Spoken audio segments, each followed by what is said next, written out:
Ouais, je sors de chez le kiné, là, il m'a décoincé un petit peu les trapèzes, là, c'est cervical.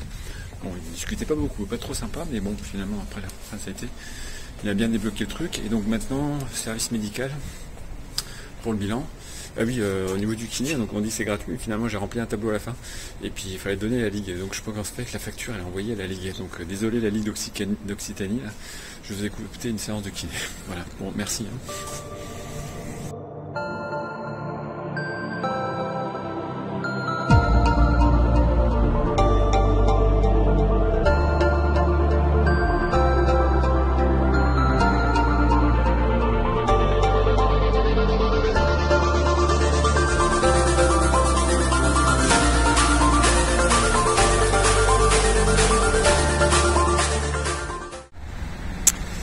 Alors là j'ai mon futur adversaire, donc il y a lui à 3-6 ici, à gauche, 15 à droite, le 3-6 mène 6-1, 2-0, 40A. Et de l'autre côté il y a mon partenaire de double, donc il est en train de perdre, il perd 5-4, mais il mène 30-0 au 5e set. Bon ben mon abonné là, qui m'avait répondu par mail qu'il était qualifié aussi, qu'on a vu sur la vidéo tout à l'heure, ben, finalement il mène 4-2. Mène 4-2 alors que il est venu un petit peu les mains dans les poches, il n'a pas joué depuis 2 mois. Mais comme quoi, libéré après, est-ce que le physique va tenir? On verra. Donc là vous avez l'entrée en liste du champion de France actuel, tenant du titre, Stéphane Pincogne. Mon coloc du coup pour quelques jours. Donc, il joue à 4-6, 6-0-1-0. Le déplacement très tonique. Et du coup, ah ça y est, il a fait une faute directe. Je crois que la dernière fois qu'il a fait une faute directe c'était en 2012. En fait, jeu très solide, très propre, pas très rapide, mais les zones toujours très bien choisies. Grosse lucidité, très calme. Voilà son secret. Voilà, au pied du Lenglen. Le 10, le 11. Le 12 où je vais jouer mon premier match, ensuite 13, 14, 15, 16 jusqu'au bout.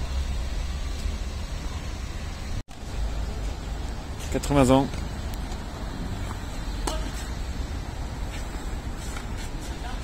Et ça bouge bien. C'est beau d'arriver à jouer encore à cet âge-là.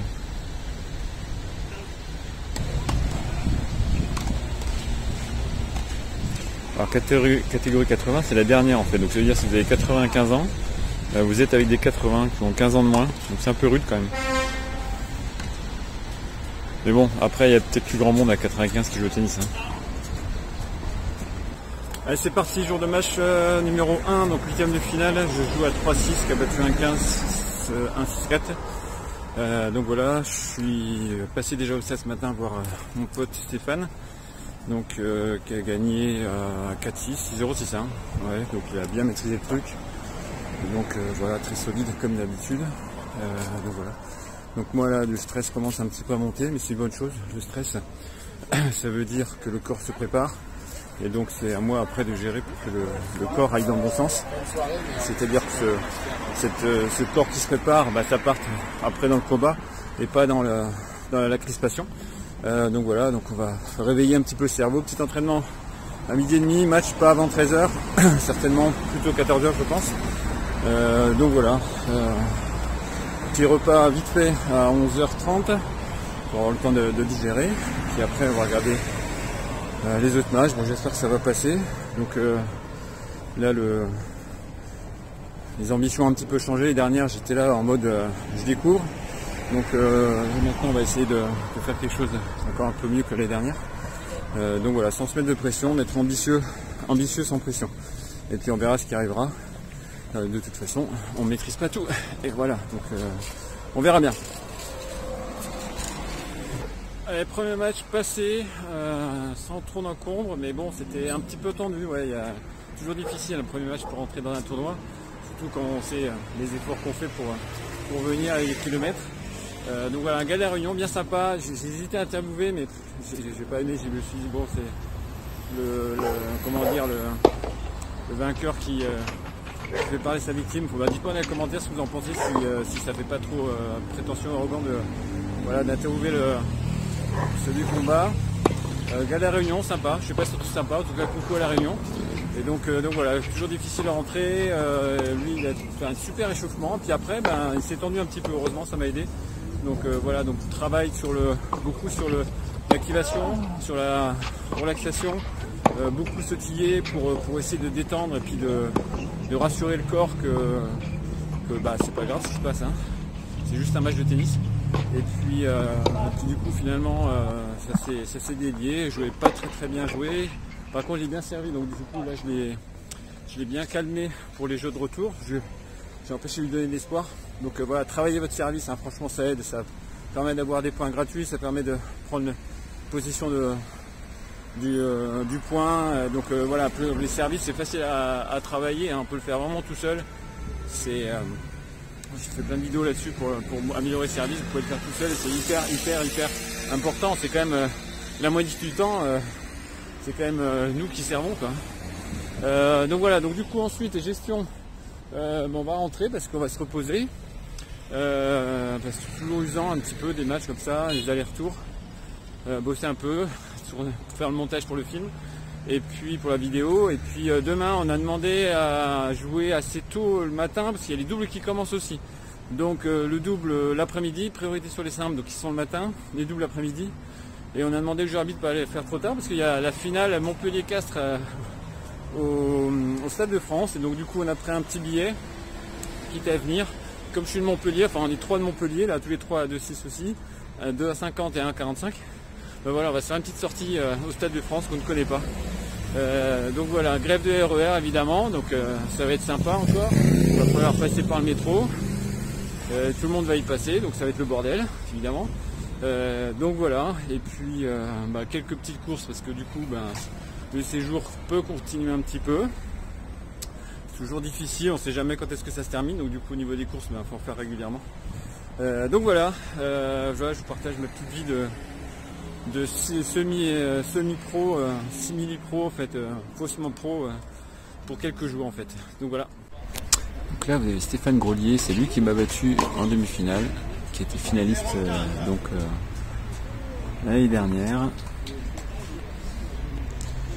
J'ai l'impression que cette année il s'est bien préparé.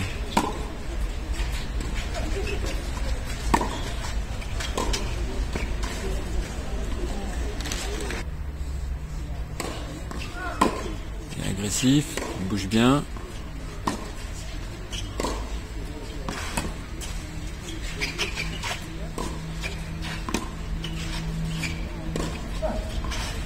Il recule pas, il reste bien sur sa ligne.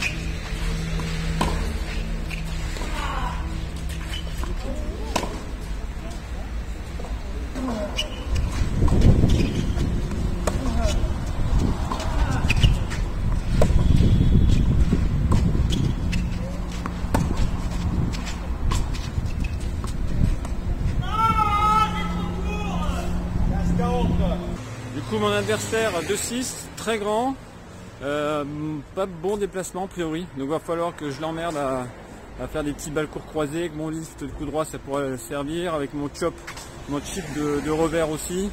Voilà, bon, par contre gros service, il va falloir être solide au retour, hein, pour rentrer dans l'échange. J'ai l'impression qu'il y a un meilleur revers que coup droit, donc il va falloir jouer à l'envers, c'est-à-dire jouer plus le coup droit et le faire courir. Je vais essayer de jouer assez vite, suffisamment vite pour qu'il n'ait pas le temps de trop de se déplacer. Voilà, le prendre à la gorge et puis physiquement en fait aussi.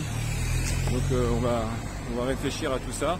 Donc la tactique va rentrer en jeu, hein, comme à chaque match. Par exemple Nadal, dernier Roland Garros, hein, il a réussi à s'en sortir avec des tas de joueurs de jeux différents.